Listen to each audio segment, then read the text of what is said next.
Okay, so growing up, I didn't know okra was good for you. I just knew it was good. So we ate it every chance we got. Daddy liked it boiled. Not so much here. I like mine fried or pickled or in gumbos or stews.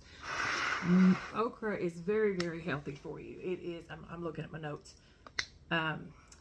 Rich in vitamins, minerals, fiber, and antioxidants. It is good for the digestive system, can help manage your blood sugar levels and your cholesterol levels.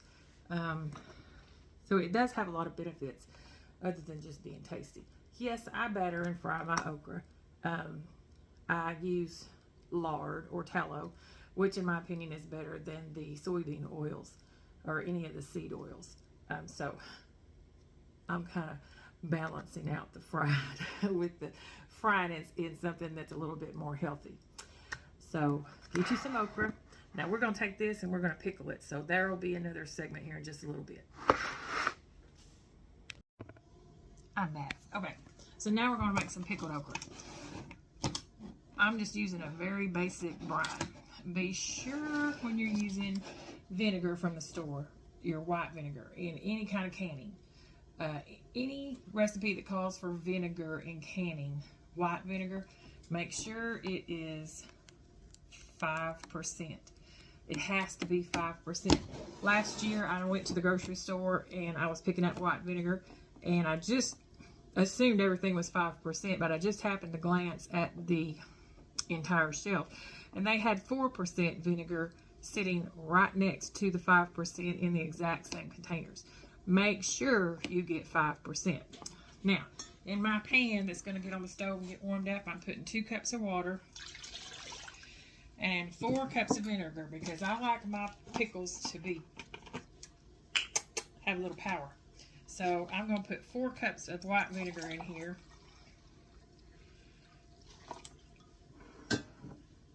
And I'm going to I'm going to add a little bit here. I just spilled some. I'm just going to put this on the stove and let it come to not really a rolling boil, because I don't want to really cook my okra. Just trying to pickle it. I ain't trying to cook it.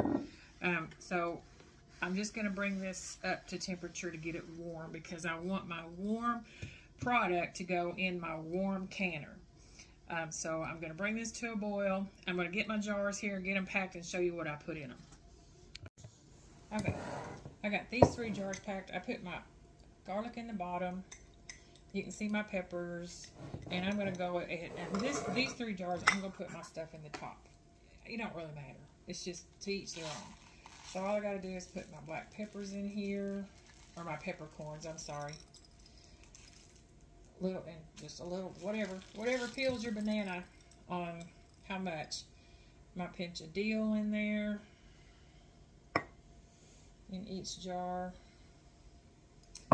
and then a tablespoon of canning salt per jar. All right. Now I'm going to pour my brine over the jar as soon as it looks like it's warm. Hold on.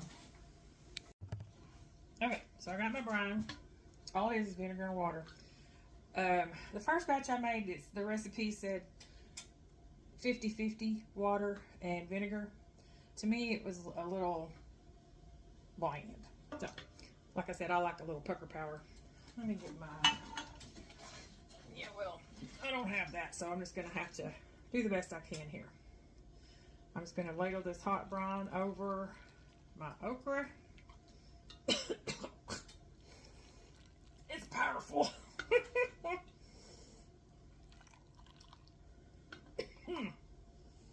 Goodness gracious, sorry about that. And I'm just going to keep working my jars till I get them all filled up. And then we'll put them in the canner. Now, we're not going to can these forever.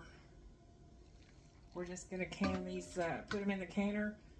When it comes up to a boil, we're going to let them go for about 20 minutes. Because like I said, I'm not trying to cook my okra. I'm just trying to pickle it. I still want it to have a little bit of crunch. Speaking of crunch, if you want, you can add about 1/4 teaspoon of pickle crisp per quart jar. I wouldn't add more than that. So about a 1/4 teaspoon of pickle crisp per jar, if and you want to do that. You don't really have to. Okra is pretty resilient. It'll stay pretty firm. All right, before I put my lids on, this is just a paper towel dampened, and I'm going to go over the rims just to make sure there's nothing that can keep my lids from sealing. The rubber right here, I don't want anything to stop that seal from happening. So I'm going to just wipe each rim, and then I'll put my lids on and my rings.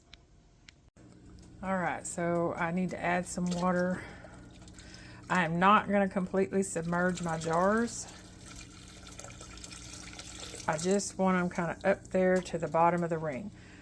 I found that when I did submerge the jars completely, I would run into some siphoning issues. I don't as much when I don't submerge the jars under water completely.